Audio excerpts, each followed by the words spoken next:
Hey, my name is Keely. I'm teaching the advanced isolation class.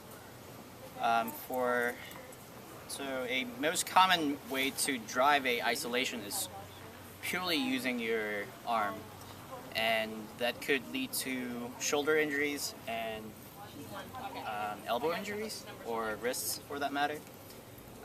To distribute the force throughout your body, we're going to be doing exercises that's going to distribute the force through your body, using your entire body to do isolations. So first of all, we're going to be in horse stance, and we're going to be relaxing our right hip, and then turning right, and then relax your left hip, and turn to your left. When you relax, whichever side that you're relaxing on, your body naturally turns that way.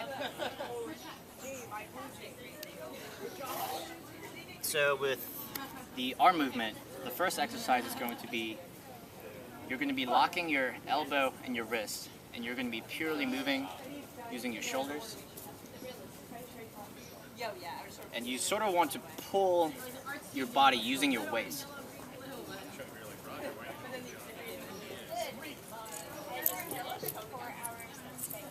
And when you get comfortable with this motion, you can relax your elbows and start pulling the elbows in.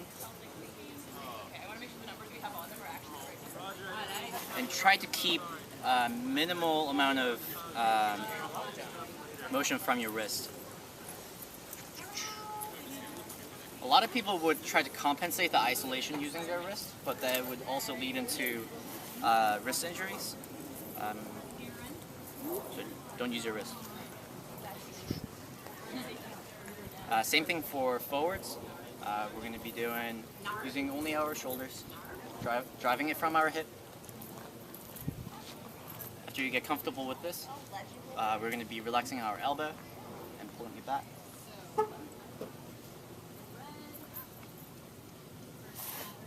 So this is the first practice method for isolations. The second one is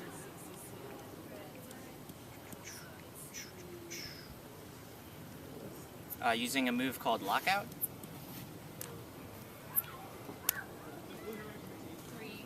So it's sort of like a linear isolation, and if you know how to do this move, which I won't explain in this movie, you want to pull in your arms together as deep as possible. Almost try to touch your elbow with the inside arm. And there's 3 points that you can do this. You can do it in the middle, you can do it in the bottom, and you can do it up top.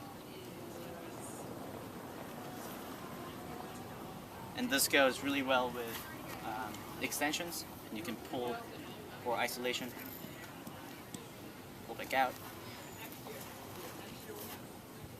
Alright, the third practice method for isolations is over the head isolations. And to do this, first, get comfortable with the stalls in front of you and try to hit this dead middle coming down. After you get comfortable with that, we're going to be shooting it behind our shoulder.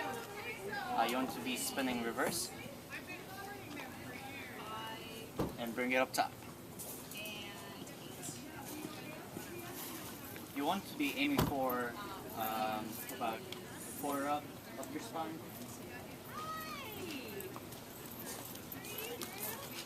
And once you can get to this point, move your hand over and pop it out. One more time. Stall. Move your hand and pull it out. From the front. Stall. Move your hand and pull it out. You can have the entry point could be from the bottom up, go out, or you can be in a horizontal position and drag this one out. And really emphasize the stall, moving your arm, and then shooting your pour out. After a while, that transition is going to be very smoothed out, and you're not going to be stalling anymore, but it's still important to emphasize that stalling point. The fourth exercising method is we're going to be cutting the entire circle into halves. So the first practice is going to be isolating from a horizontal position. And you're going to get to the other side. And I find it anti-spinning isolations to be a lot easier than in-spins. And there's one to the top.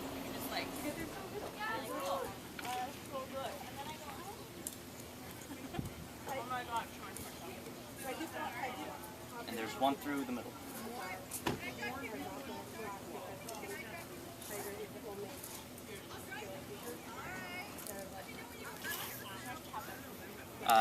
The last and fifth exercise is going to be threading a isolation,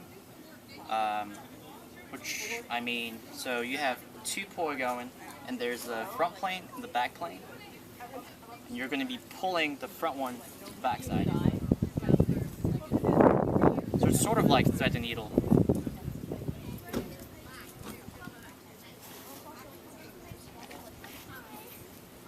Here's from the front.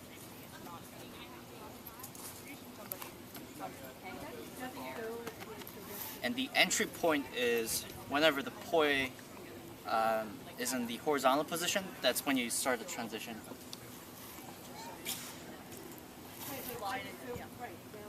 And sort of application of all these moves, you can start thinking isolations as in 2 beats.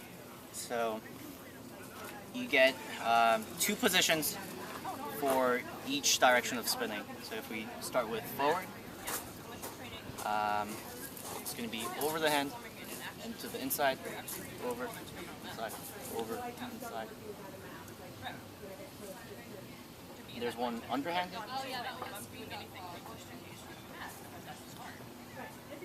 Same for the reverse. There's one for over and one under.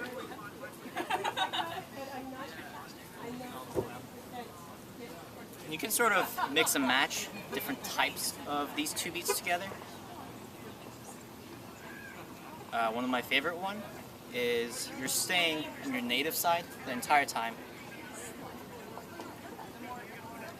And you're actually doing a 3 beat, so top, bottom, middle, top, bottom, middle for forwards. And the other arm doing the exact same thing. And the movement is just like 3 beat weave, except that you don't go across to the non-native side. It sort of looks something like this. From the side view.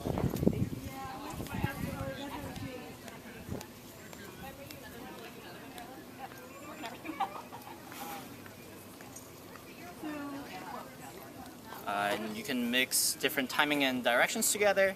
You can sort of figure out these snaking patterns as well.